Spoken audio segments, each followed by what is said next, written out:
میں کہتا ہوں حضور یہ دونوں آیت تطہیر ہے، سورہ بقرہ کی آیت جو میں نے آپ کے سامنے پیش کی اور سورہ احزاب کی آیت جو آیت تطہیر کے نام سے مشہور ہے، یہ دونوں آیت تطہیر ہے۔ فرق یہ ہے کہ ایک آیت تطہیر بیت کے حوالے سے ہے، دوسری اہل بیت کے حوالے سے۔ اور اب بات اور مشکل اور نازک ہو گئی، کیونکہ اب بحث چھڑے گی اہل بیت پر۔ یہ بات طے ہو گئی نا کہ دور رکھے ترجمہ ہونا ہے، کس سے دور رکھے؟ اہل بیت سے۔ اب اہل بیت کون ہیں؟ یہاں پہ میں توجہات مبذول کرنا چاہوں گا، بالخصوص بزرگوں کی تو کئی دفعہ کی سنی ہوئی بحثیں، نوجوان اور بچے جو ہیں وہ میری طرف متوجہ ہوں، ٹھیک ہے؟ اب اہل بیت کی منزل پہ کون کون آئے گا، یہاں مسئلہ ہے، کیونکہ ایک گروہ نے کہا کہ اہل بیت کی منزل پر صرف چادر والے نہیں تھے بلکہ ازواج مطہرات بھی ہیں، ٹھیک ہے؟ اچھا، یہ احتمال کیوں پیدا ہوا اور اس کی دلیل کیا ہے؟ اس کی دلیل یہ ہے کہ چونکہ اس آیت سے پہلے جو گفتگو ہو رہی ہے سورہ احزاب کی، اگر آپ اس کو جا کے مطالعہ فرمائیے تو ان سب میں رسول خدا کی ازواج سے خطاب ہے، ٹھیک ہے؟ چونکہ ازواج سے خطاب چل رہا ہے، احکامات جاری ہو رہے ہیں اور اسی سلسلے میں آیت آئی ہے، لہذا اس آیت میں جو اہل بیت کا لفظ اس میں ازواج شامل ہے۔ یہ دلیل ہے، یہ دلیل ہے، ٹھیک ہے؟ اچھا حضور، خطابت میں ایک صنعت ہوتی ہے، قبلہ تشریف فرمائے تصحیح کر سکتے ہیں میری، خطابت میں سخنوری میں ایک صنعت ہوتی ہے جس کو صنعت التفات کہتے ہیں، ایسے ہی؟ اچھا حضور، صنعت التفات کیا ہے؟ بچوں کے لیے عرض کر رہا ہوں۔ صنعت التفات یہ ہے کہ بات کرتے کرتے اچانک آپ کا مخاطب بدل جائے، یعنی جس سے آپ بات کر رہے ہیں وہ چینج ہو جائے۔ یہ انشاء پردازی میں، یعنی آپ لٹریچر لکھ رہے ہو تو اس میں بھی ہوتا ہے، اگر آپ شاعری کر رہے ہو تو اس میں بھی ہوتا ہے، اگر آپ خطاب کر رہے ہو تو اس میں بھی ہوتا ہے۔ مثال کے ذریعے بات کو آسان کرتا ہوں تاکہ صنعت التفات سمجھ میں اور اس سے استفادہ کروں میں۔ مثال کے طور پر میں خطاب کر رہا ہوں جیسے جنرل پبلک سے، ٹھیک ہے؟ اور خطاب کرتے کرتے، بیان کرتے کرتے میں ان کی طرف مڑا اور میں نے کہا کہ پانی بڑھائیے۔ اب مجھے یہ بتائیے کہ یہ جو میں نے ان سے کہا کہ پانی بڑھائیے اور پھر واپس میں نے خطاب کرنا شروع کر دیا، تو یہ پانی بڑھائیے، یہ پانی دیجیے کا تقاضا یہ جنرل پبلک سے تو نہیں تھا نا؟ ایسے یہ جنرل پبلک سے نہیں تھا، یہ ان مخصوص صاحب سے ہو گیا، کیوں؟ کیونکہ ان کے پاس پانی ہے، ٹھیک ہے؟ مجھے یہ کہنے کی ضرورت نہیں ہے کہ اب تک جو کہا یہ جنرل پبلک کے لیے کہا، اب میں ان صاحب سے مخاطب ہوں، قبلہ پانی بڑھائیے، کوٹ اینڈ کوٹ اب واپس مخاطب ہو رہا ہو، یہ کرنے کی ضرورت نہیں ہے۔ اس طرح مخاطب کو بدلنا یہ کہلاتا ہے صنعت التفات۔ بات کرتے کرتے اچانک مخاطب بدل لیا۔ اچھا، کیسے پتہ چلے گا مخاطب بدلا ہے؟ ضمیر بتلائے گی، جسے آپ پروناؤن کہتے ہیں، ہے نا؟ لہجہ بتلائے گا، کلام بتلائے گا، جو گفتگو ہو رہی ہے اس کا محور بتلائے گا، ایسا ہی ہے؟ یہ ساری چیزیں خود بخود بتلا دیں گی کہ ان سے بات نہیں ہو، ان سے بات ہو رہی ہے، توجہ ہے؟ ٹھیک ہے؟ اچھا، مثال قائم کرنے کی کوشش کرتے ہیں۔ صنعت التفات قرآن میں اور مقامات پہ بھی، ایسا نہیں کہ پہلی مرتبہ آپ کے سامنے میں یہ مدعا چھیڑ رہا ہوں۔ سورہ حمد، بسم اللہ الرحمن الرحیم، الحمدللہ رب العالمین الرحمن الرحیم مالک یوم الدین، یہاں پہ ساری بات ہو رہی ہے تھرڈ پرسن میں، ساری بات ہو رہی ہے تھرڈ پرسن میں۔ وہ اللہ رحمان ہے، وہ اللہ رحیم ہے نا؟ اس کے نام سے شروع کرتے ہیں، وہ مالک یوم الدین ہے نا؟ اچانک ضمیر بدلا اور کہا ایاک نعبد و ایاک نستعین، پروردگار تیری عبادت کرتے ہیں۔ اب تو کسی نے اعتراض نہیں کیا، بس صنعت التفات یہی ہے نا، مخاطب تبدیل کر لیا، تھرڈ پرسن سے سیکنڈ پرسن بنا لیا۔ جہاں تک بات سمجھ میں آ گئی، صنعت التفات سمجھ میں آ گیا۔ اچھا، اگر صنعت التفات سمجھ میں آ گیا تو میرے لیے یہ مدعا قائم کرنا آسان ہو جائے گا اور یہ مقدمہ قائم کرنا آسان ہو جائے گا کہ اہل بیت میں کون کون شامل ہے۔ اب میں ہوم ورک دے کے جا رہا ہوں، میں بہت زیادہ تفصیل میں گفتگو کر نہیں سکتا، میری مجبوری ہے، ہوم ورک دے کے جا رہا ہوں۔ سورہ احزاب کی آیت 28 سے لے کے 33 تک آپ نے مطالعہ کرنا ہے۔ جو کچھ لکھا ہے ترجمے کے اندر اس کا ایکسپیکٹ پیش کروں گا، ایگزیکٹ ترجمہ میں نہیں کر سکتا کچھ مجبوریوں کی وجہ سے۔ وہاں پر اب جو سلسلہ گفتگو شروع ہوا، وہاں خطاب ہو رہا ہے رسول کی ازواج سے، اور یہ کہا جا رہا ہے کہ دنیا کو ترجیح نہ دو، اگر دنیا کو ترجیح دو گی تو یہ ہوگا، گھروں میں رہو، اگر نہیں رہو گی تو یہ ہوگا، ایسا کام نہ کرو، اگر ایسا کام کرو گی، میں بہت احتیاط سے جملہ کر رہا ہوں، ایسا کام نہ کرو، اگر ایسا کام کرو گے تو دگنا عذاب ہوگا، تم عام عورتوں کی طرح سے نہیں ہو، ابھی یہ کلام چل رہا ہے، یہ نہ کرنا، یہ نہ کرنا، یہ نہ کرنا، اس معاملے میں احتیاط برتنا۔ اور ایسے میں روح سخن بدلا اور کہا اے میرے اہل بیت، آپ کی شان یہ ہے کہ اللہ نے ہر رزق کو آپ سے دور رکھا۔ محمد اور بحثیں اور ہے، صرف اور نحو کی بحثوں پہ نہیں جا رہا، کہ اس آیت سے پہلے یہ 33 آیت سے پہلے جتنا کلام ہے 28 سے لے کے 33 تک سب میں مؤنث کی ضمیر ہے، فیمنن پروناؤن ہے، بیوتکنہ، لستنہ، کنتنہ، منکنہ، یہ ساری کی ساری جو صرف اور نحو جانتے ہیں ان کی بحثیں ہیں، میں اس لیے آیت چھیڑ نہیں رہا، یہ ساری مؤنث کی ضمیریں ہیں۔ اور جیسے ہی آیت تطہیر آئی تو انکم الرجسہ جمع مذکر کی ضمیر آ گئی، تو جمع مذکر کی ضمیر بھی بتا رہی ہے کہ اس سے پہلے جو مخاطب تھے کم سے کم وہ مخاطب نہیں ہے، ٹھیک ہے۔ اور آخری دلیل سنیے اس بات میں، اور بات کو آگے بڑھاتے ہیں۔ آخری دلیل یہ ہے کہ اس سے پہلے جتنا کلام ہے وہ تنبیہ آموز ہے، وہ سبق آموز ہے، ڈرایا جا رہا ہے، دھمکایا جا رہا ہے، بتلایا جا رہا ہے یہ نہ کرنا، یہ نہ کرنا، یہ نہ کرنا، یہ نہ کرنا، یہ نہ کرنا، یہ کیا تو یہ انجام ہوگا۔ اور اس کے بعد اہل بیت کی طہارت کی ذمہ داری لے رہا ہے۔ تو اب میرا سوال یہ ہے کہ اگر اہل بیت میں اور لوگ بھی شامل ہیں تو پروردگار نے تو طہارت کی ذمہ داری لے لی ہے نا، اب کیوں کہتا ہے کہ یہ نہ کرنا، یہ نہ؟ یقین ہے کہ بات پہنچ گئی تھی میرے محترم سننے والوں تک، ٹھیک ہے۔ یہ اہل بیت کو سمجھنے کی کوشش کیجیے کہ لفظ اہل بیت کیا ہے اور اہل بیت سے مراد کون ہے، ٹھیک ہے۔ عزیزان محترم، میں نے جانا امام حسن مشتبہ تک، بس یہ آخری جملہ سنیں اور علامہ نقن کا جملہ یاد آ گیا تو ہدیہ کرتے ہوئے جاؤں۔ فرماتے تھے کہ اہل البیت یہ 2 لفظ نہیں، یہ 3 لفظ ہیں۔ اللہ اکبر۔ علماء کرام ایسی علمی گفتگو ارشاد فرمایا کرتے تھے کہ اہل بیت 2 لفظ نہیں ہے، 3 لفظ ہیں۔ ایک ہے اہل، اگر اس کا آسان ترین ترجمہ کروں اہل کے والے، ایک ہے بیت آسان ترین ترجمہ گھر، اور ایک ہے ال الگ ہے، اہل الگ ہے، بیت الگ ہے، ٹھیک ہے۔ کہتے تھے یہ جو ال ہے نا یہ فرد حاضر کی طرف اشارہ ہے، یعنی اس یا یہ بات پہنچ رہی ہے، یعنی آپ خطاب کرتے ہوئے کہتے ہیں نا بھائی یہ گلاس اٹھا دو، یا اس مکان کی بات ہو رہی ہے، اس میدان کی بات ہو رہی ہے، فرد حاضر کی طرف اشارہ ہے۔ اچھا دلیل کیا قائم ہے؟ یوم عام دن، کوئی بھی دن، الیوم یہ دن، الیوم یہ دن، آج کے دن یا اس دن، ایسا ہی ہے نا، الیوم کیا ہے تو ذہن میں ہے نا، اس دن، ٹھیک ہے۔ اب ترجمہ کیا بنے گا؟ اہل البیت عام گھر والے نہیں، یہ گھر والے، اس گھر والے، یہ گھر والے، اشارہ ہے، اشارہ فرد حاضر کی جانب۔ حضور اب توجہ کیجئے گا، اشارے کی وسعت کہاں تک ہے؟ اگر میں کسی سے کہوں، مثال کے طور پر کسی سے کہوں کہ وہاں جا کے بیٹھ جائیے، تو کیا میں نے پڑوس والے گھر میں جا کے بیٹھ جائیں؟ نہیں، وہ جو سامنے دیوار ہے اس کے ساتھ جو صوفہ لگا ہے وہاں جا کے بیٹھ جائیں۔ مجھے ایکسپلین کرنے کی ضرورت ہے کہ جو صوفہ لگا ہے وہاں جا کے بیٹھ جائیں؟ نہیں۔ اگر میں کہوں یہاں جا کے بیٹھ جائیں تو کیا مراد ہے؟ کہ بھائی میکسیمم دیوار سے ٹیک لگا کے بیٹھ جائیں، اس سے آگے کا تو نہیں کہہ رہا، میں جو پیچھے کچن ہے اس کی بات تو نہیں کر رہا نا۔ کیوں؟ حضور اشارے کی وسعت وہاں تک ہے جہاں تک نگاہ ہے، جہاں تک دکھائی دے رہا ہے وہاں تک اشارے کی وسعت ہے۔ اب توجہ کیجئے گا، اگر سرکار عام گھر میں کہتے اہل البیت، عام گھر میں کہتے اہل البیت، تو جتنے گھر میں ہوتے اور نظر آ رہے ہوتے وہ سارے کے سارے اہل بیت میں ہوتے۔ سرکار نے ایک مرتبہ چادر کو تنا، ان کو چادر میں بلایا، اور اب کا اہل البیت، اب جتنے چادر کے اندر ہوں گے اور لائق اشارہ ہوں گے وہ اہل بیت۔ اگر جملے پلٹ دیں تو یوں سمجھیے گا کہ چادر کے ذریعے بیت بنایا تھا اور چادر میں بلا کے اہل بیت بنایا۔ جو میرے خبر محمد، مگر سہارا لوں گا اسی حدیث قصہ کا۔ غور کیجئے جانے محترم، اس حدیث قصہ کو پڑھیں، اس میں کئی مطالب اور مفاہیم آپ کے سامنے آشکار ہوتے ہوئے نظر آئیں گے۔ دیکھیے ایک بحث یہ بھی چھڑی کہ یہ جتنے تھے چادر کے نیچے، یہ آیت تطہیر آنے کے بعد پاک ہوئے تھے یا آیت تطہیر آنے سے پہلے پاک تھے، یہ بحث چھڑی۔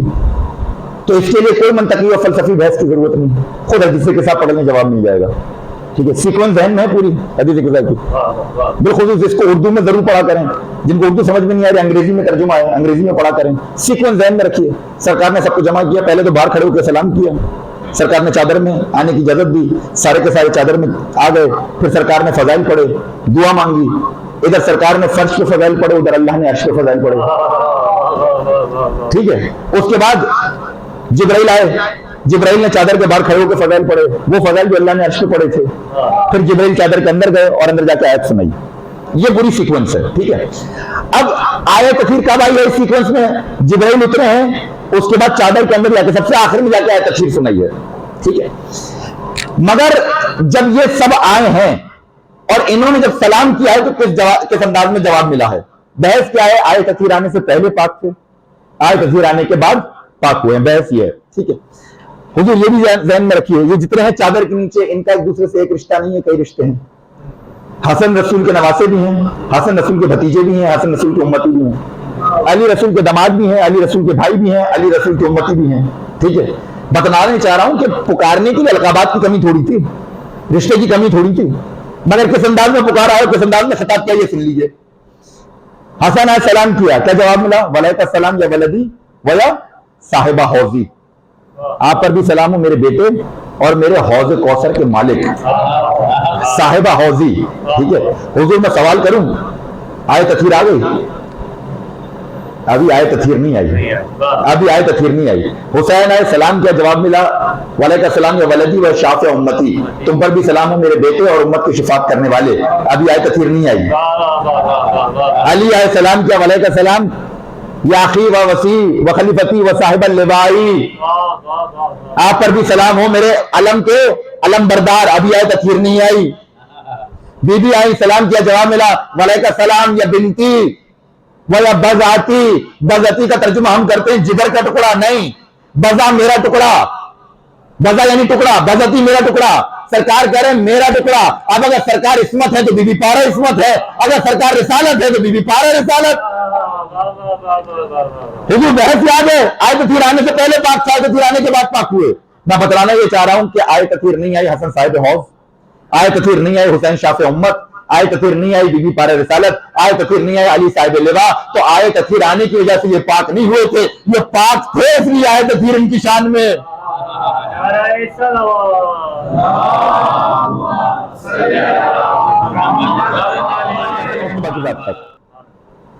کیا کہہ کے خطاب کیا، کیا کہہ کے مخاطب کیا؟ صاحبہ حوضی، اے میرے حوض کوثر کے مالک، ٹھیک ہے؟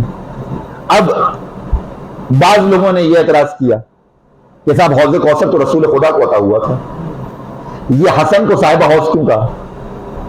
ٹھیک ہے؟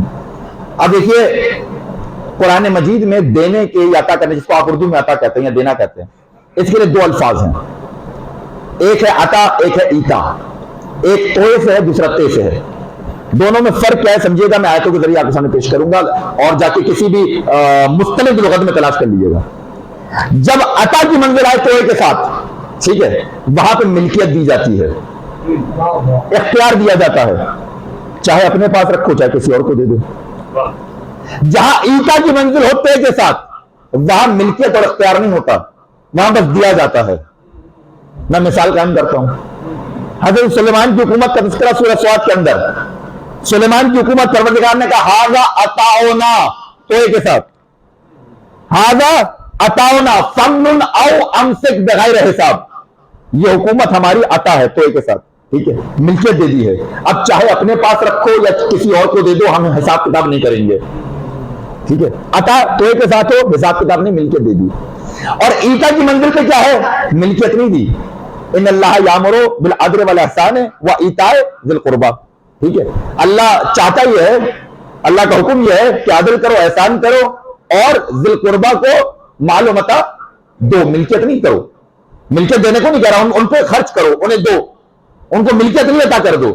جہاں عطا توئے کے ساتھ ہے وہاں ملکیت ہے، جہاں توئے کے ساتھ ہے وہ ملکیت نہیں ہے۔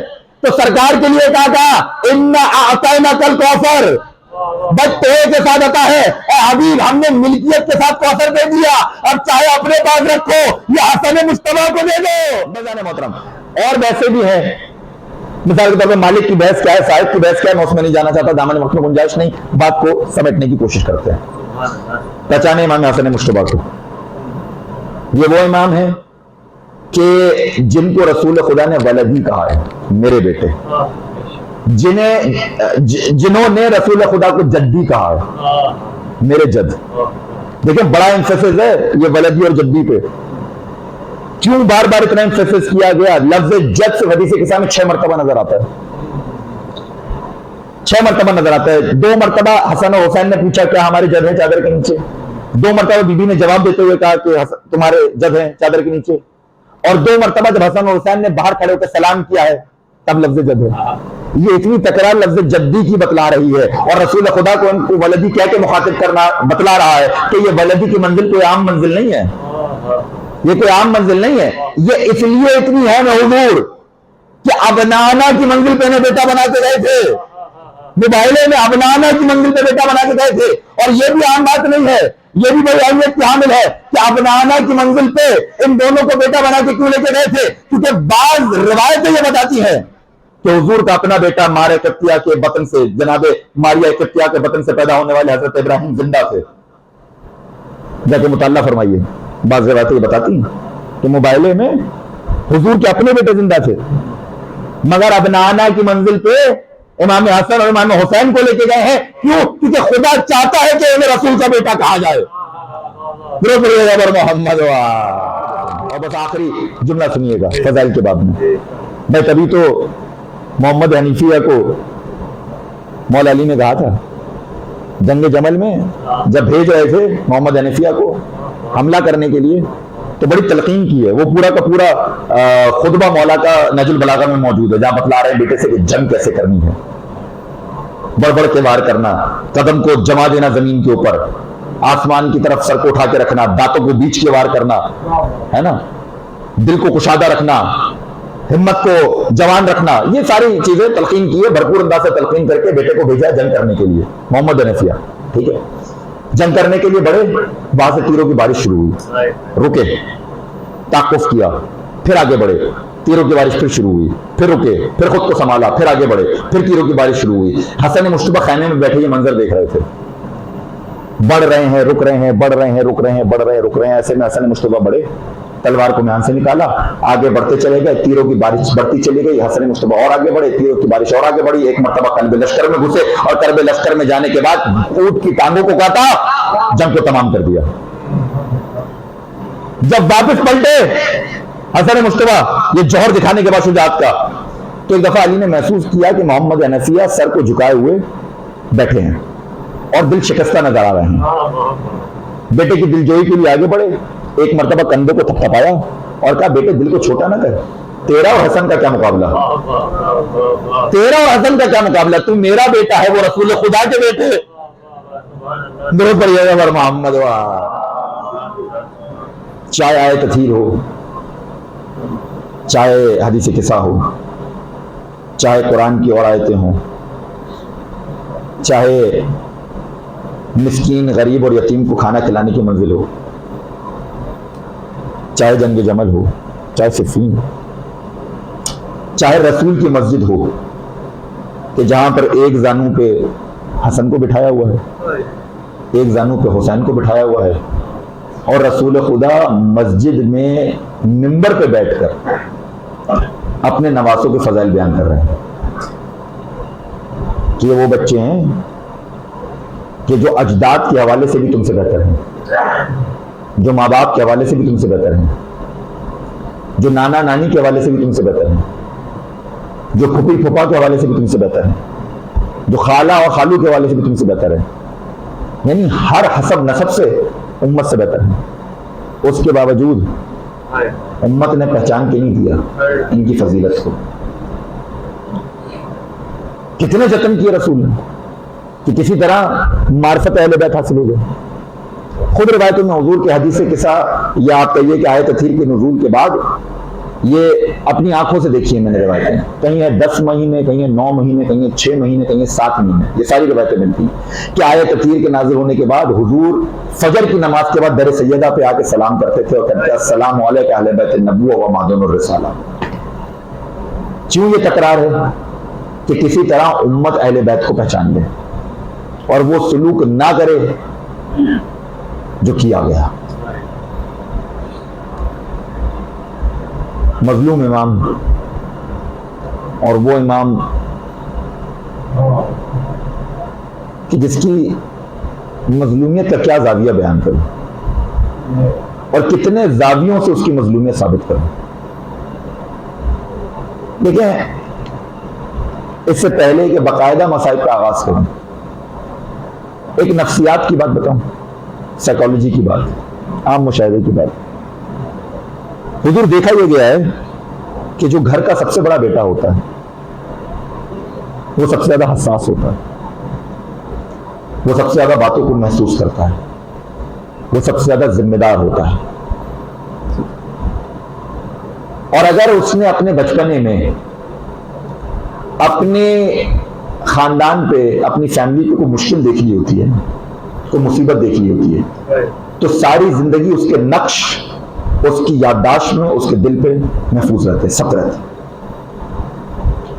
یہ نفسیات کی بات ہے۔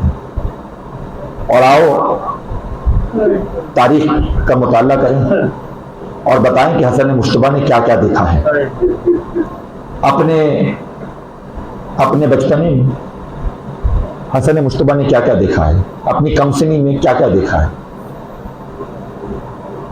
گھر کا دروازہ جلایا گیا، حسن مشتبہ دیکھتے رہے۔ دروازہ ماں کے پہلو پہ گرایا گیا، حسن مشتبہ دیکھتے رہے۔ تازیانہ اٹھایا گیا، حسن مشتبہ دیکھتے رہے۔ باپ کے گلے میں رسی ڈالی گئی، حسن مشتبہ دیکھتے رہے۔ باپ کو مدینے کی گلیوں میں پھرایا گیا، حسن مشتبہ دیکھتے رہے۔ یہ کم مصیبت ہے میرے امام کی؟ اور پھر مصیبت کی وہ گھڑی کہ جو شہادت کا باعث بنی۔ روایات بیان کرتی ہیں کہ ماہ سفر کا ایک دن اور سخت گرم ترین دن تھا۔ روایات نے لکھا سخت گرم ترین دن تھا۔ ملونہ جانتی تھی کہ امام گھر آتے کے ساتھ ہی سب سے پہلے پیاس کے سدباب کے لیے کسی چیز کو طلب کریں گے، لہذا اس نے ایسا شربت تیار کر کے رکھا تھا کہ جس میں زہر کی آمیزش تھی۔ اور زہر بھی کیسا جانتے ہیں؟ جانور کے سینگ پہ لگا دو نا، وہ دودھ کی بجائے خون دینا شروع کر دے گا۔ اس کی پوری شیشی اس ملونہ نے اس کوزے میں ڈال دی تھی۔ مولا نے افطار کیا، افطار کرتے کے ساتھ ہی ابھی اس کوزے کو لبوں سے لگایا ہی تھا، 2 گھونٹ پیے تھے کہ ایک مرتبہ کوزے کو زمین پہ رکھا ہوتا، انا للہ و انا الیہ راجعون۔ اس ملونہ کی طرف دیکھا اور کہا کیا میں اچھا شوہر نہیں تھا؟ کیا میں نے تیرا کوئی حق ادا نہیں کیا؟ اور ایک مرتبہ طلب کے کہنے لگے کہ اگر میرا نہیں تو کمسن قاسم کا کچھ خیال کیا ہوتا، اس میں کچھ رحم کھایا ہوتا۔ ابھی یہ کلام ہو ہی رہا تھا کہ اچانک وہ رونے لگی۔ مولانا نے کہا کہ کیوں روتی ہے؟ تو جو چاہتی تھی تو اپنے مقصد میں کامیاب ہے، تو کیوں روتی ہے؟ کہنے لگی کہ مجھے خوف آ رہا ہے، ابھی آپ کی بہنیں آئیں گی، ابھی آپ کے بھائی آئیں گے، وہ پوچھیں گے کس نے زہر دیا ہے، آپ میری طرف اشارہ کریں گے، مجھے ان سے خوف آ رہا ہے۔ ایک مرتبہ ہمیں حسن نے کہا کہ ایک کام کر، گھر کے پیچھے دروازے سے باہر نکل جا۔ کتنا کریم امام ہے جو اپنی قاطرہ تک میں بھی آخر وقت میں رحم کر رہا ہے۔ ایک مرتبہ پیغام بھجوایا کہ میرے بھائی کو بلاؤ۔ امام حسین دوڑے دوڑے چلے آ رہے ہیں۔ عزیزو یہ وہ گھڑی ہے جب بھائی سے بھائی جدا ہو رہا ہے۔ جیسے امام حسین آئے نا تو ایک مرتبہ وہ تشت، جس تشت میں حسن کے جگر کے ٹکڑے تھے، کہ اس تشت کو چھپا دو، اس تشت کو چھپا دو۔ کہا بھیا تشت کو کیوں چھپا دیں؟ کہا ابھی میری بہن زینب آتی ہوگی، کہیں بہن اس تشت کو نہ دیکھ لے جس میں بھائی کے جگر کے ٹکڑے ہیں۔ ابھی یہ جملے ادا ہوئے تھے کہ زینب گھر میں داخل ہوئے، کہ اس تشت کو کہیں نہ چھپانا، یہ میرے بھائی کے جگر کے ٹکڑے۔ مولا بار بار غشی کے عالم میں جاتے تھے، بار بار غشی سے بیدار ہوتے تھے۔ ایک مرتبہ غشی کے عالم میں تھے کہ ایک دردناک رونے کی آواز سنی۔ ایک مرتبہ غشی سے بیدار ہو کے دیکھا تو کیا دیکھتے ہیں کہ امام حسین بڑے بھائی کے قدموں پہ سر رکھے ہوئے رو رہے ہیں۔ حسین کو روتے دیکھا نا، ایک مرتبہ تڑپ گئے اور تڑپ کے کہنے لگے کہ بھیا تو نہ رونا، تجھے پوری خدائی رہے گی۔